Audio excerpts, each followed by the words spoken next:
अस्सलाम वालेकुम student, welcome back to एंटी टेस्टिक्स। आज जो हम चैप्टर शुरू करने जा रहे हैं वो फिज़िक्स का चैप्टर नंबर 3 है, फोर्स एंड मोशन। तो टॉपिक की तरफ आने से पहले अगर अभी तक आपने हमारा चैनल सब्सक्राइब नहीं किया तो प्लीज़ हमारा चैनल सब्सक्राइब करें, थम्स अप करें, अब बेल आइकन ज़रूर दबाएं ताकि जो भी वीडियो मैं अपलोड करूं वो आपको नोटिफिकेशन में मिले।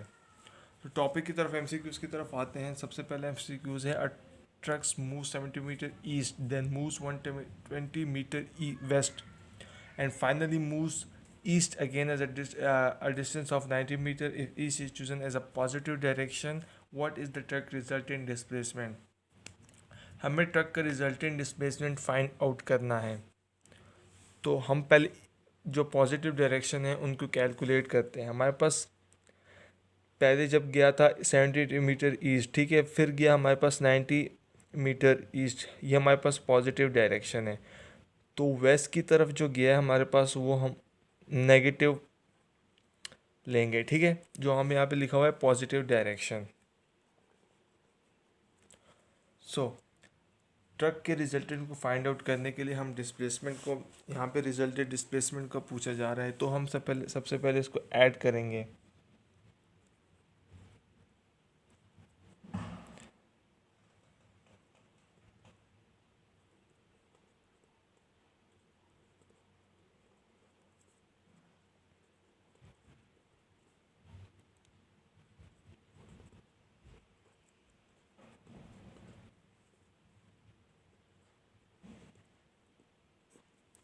तो हमारे पास रिजल्टेंट डिस्प्लेसमेंट है वो 40 मीटर है।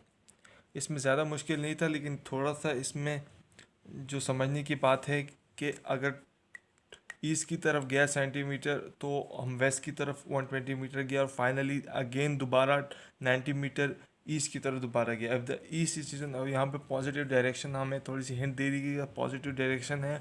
तो what is the truck resultant, तो हमें ट्रक का रिजल्टेंट डिस्प्लेसमेंट फाइंड आउट करना था।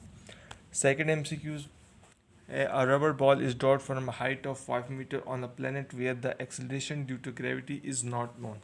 यहाँ पे एक्सलेशन जो ग्रेविटी वो हमारे पास मालूम नहीं।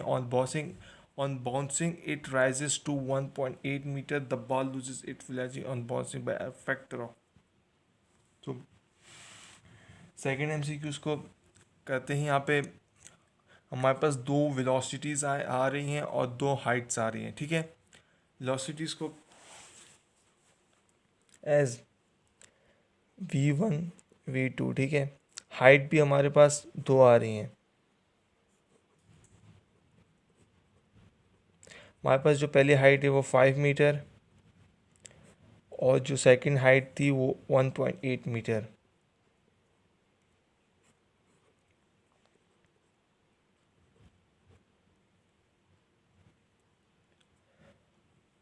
हम इसको राउंड ऑफ कर लेते हैं क्योंकि इसका जब स्क्वायर रूट लेंगे तो स्क्वायर रूट नहीं बनेगा।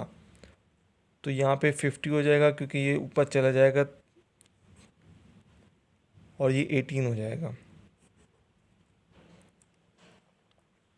सो v1 v2 25 और ये 9 आ जाएगा, ठीक है।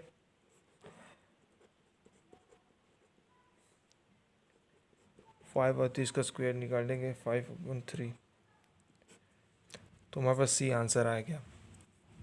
इसमें एफ में जब हमें हाइट दी गई होगी और दो हाइट्स दी हुई हैं, ठीक है, एक तो हाइट दी हुई है और 5 मीटर से ड्रॉप हुआ, जो हमें एक्सलेशन थी, ग्रेविटी हमारे पास नहीं नोन थी।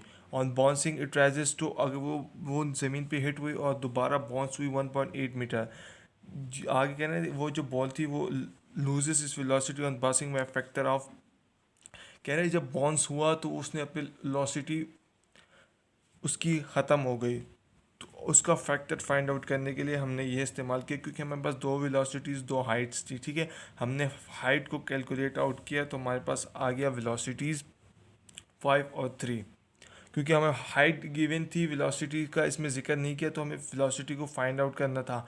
और यहाँ पे ये भी कह रहे कि अगर बॉल ज़मीन के साथ हिट हुई और उसने अपनी वेलोसिटी को लूज़ किया। थर्ड एमसीक्यू से, the distance covered bye a body in time t starting from the rest is. कह रहे हैं कि अगर एक बॉडी है, इसने कवर्ड की टी से, और वो उसकी जो स्टार्टिंग वेलोसिटी है वो रेस्ट में है, मींस के इसकी इनिशियल वेलोसिटी है वो रेस्ट में है, मतलब ज़ीरो में है। तो इसको कैलकुलेट करते हैं, टी प्लस 1/2 AT², ठीक है। हमारे पास इनिशियल वेलोसिटी ज़ीरो है, ठीक है, टाइम हमारे पास टी है, सो 0 multiply by T plus 1/2 AT²। मज़ीद सिंप्लीफाई करने के लिए हम 1/2 AT², लास्ट हमारे पास आएगा AT²/2। हमारे पास सेकेंड इक्वेशन है। इसमें जो हमसे पूछा जा रहा है the distance covered bye in time T starting from the rest, simply हमें पूछा है इनिशियल वेलोसिटी, अगर रेस्ट है तो टाइम का भी पूछ रहे हैं तो सिंपल सेकंड लॉ लगेगा। सेकंड लॉ अगर आपको इक्वेशन याद है तो बहुत अच्छी बात है, तो सेकंड लॉ के मुताबिक ये MCQ सॉल्व हो गया। थर्ड हमारे पास है distance covered bye a free falling body in 2 second will be. हमसे पूछ रहा है distance covered bye a free falling body in 2 second will be. एक बॉडी है जो फ्री फॉल हुई है, ठीक है, हम इसको 2 सेकेंड में विल बी, और वो जो डिस्टेंस इसने कवर्ड किया है, ठीक है, वो हमें फाइंड आउट करना है। तो हम दोबारा वही लेंगे, फ्रीली फॉलिंग बॉडी। यहाँ पे हमें टाइम दिया गया हुआ है 2 सेकेंड, ठीक है। फ्रीली फॉलिंग बॉडी मींस कि इसकी इनिशियल वेलोसिटी होगी वो भी ज़ीरो होगी, ठीक है। और ग्रेविटी जो है फ्रीली फॉलिंग की, उसकी ग्रेविटी भी हमें मिलेगी, तो इसका ग्रेविटी जो हमारे पास है वो 9.8 है। एक्सीलरेशन की जगह हम यहाँ पे VIT ग्रेविटी लेंगे प्लस 1/2 GT², ठीक है। इसमें इक्वेशन पुट अप करते हैं, हमारे पास यहाँ पे जो टाइम है, ठीक है, फर्स्ट टाइम जो है हमारे पास ज़ीरो है, ठीक है।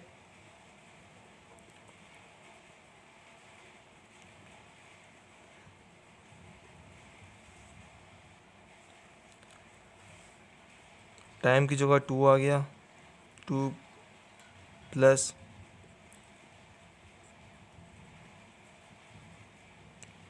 2 यहाँ से कैंसिल आउट हुआ है, 9 multiply by 2 4 4 is equal to 19.6, ठीक है। ये हमारा आंसर आ गया मीटर में 19.6। 98 मल्टीप्लाई करेंगे तो हमारे पास 39.2 मीटर आएगा, ठीक है। कैलकुलेशन करने के बाद हमारे पास ये वैल्यू आ गई, सॉरी इसको गलत कर दिया मैं। तो दोबारा आते हैं शुरू से।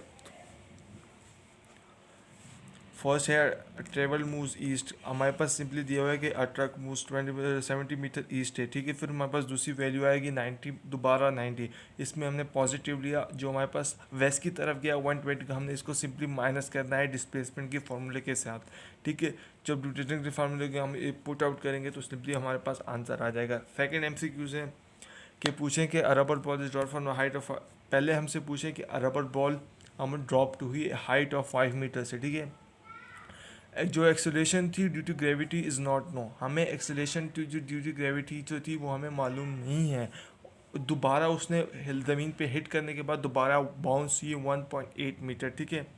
यहाँ पे बॉल ने अपनी वेलोसिटी लॉस की ऑन बाउंसिंग से अपनी वेलोसिटी की, तो बाय अ फैक्टर ऑफ की, उसको हमें फैक्टर फाइंड आउट करना है कि किस वेलोसिटी इस वेलोसिटी उसने कब कैसे, मतलब कौन सी वैल्यू से इसने अपनी वेलोसिटी लूज़ की। सिंपली हमने हाइट 1 को लिया, हाइट 2 को लिया, इसको हमने उसके फॉर्मूले के मुताबिक दोनों को कैलकुलेट किया, तो हमारे पास 5/3 जो वैल्यूज़ आ गई ही हैं। इससे इस वेलोसिटी उसने अपनी वेलोसिटी लूज़ की है। Third MCQ the distance covered by body in a time to starting from the rest is simply यहाँ सेकंड इक्वेशन ली गई है। सेकंड इक्वेशन के फॉर्मूले के मुताबिक हमें body covered by time in T starting from rest, जब हमें रेस्ट का इनिशियल वेलोसिटी v हो गया, ठीक है, ज़ीरो हो गया, तो टाइम जो था टाइम हमें दिया हुआ है कि टी, ठीक है, 1/2 a t²। एक्सलेशन भी हमें मालूम नहीं है, हमारे पास कोई एक्सलेशन की वैल्यू नहीं है, तो सिंपल हमें यहाँ पे सेकंड इक्वेशन ऑफ मोशन लेंगे, ठीक है, इक्वेशन की मोशन लेंगे तो हमारे पास आंसर आ जाएगा at².2। थर्ड MCQ है the distance covered bye a freely falling body in 2 second. यहाँ पे फ्रीली फॉलिंग बॉडी, अगर एक बॉडी ऊपर से गिर रही है, फ्री फॉलिंग हो रही है, तो इसकी ग्रेविटी भी होगी, ग्रेविटी के साथ हमें इसका टाइम दिया हुआ है, तो इससे सेकंड इक्वेशन दोबारा अप्लाई होगी। सेकंड इक्वेशन के दोबारा कैलकुलेट करने के बाद जो हमारे पास वैल्यूज़ आएगी वो 39.2 मीटर आई है। अगर इसको फिर भी आपको इसमें प्रॉब्लम है, तो अगर मेरे समझाने में आपको थोड़ी सी प्रॉब्लम हुई होगी तो कमेंट में ज़रूर दबाएं, फिर दोबारा डिटेल से एक्सप्लेन कर दूंगा। मज़ीद वीडियोस देखने के लिए हमारा चैनल देखते रहिए।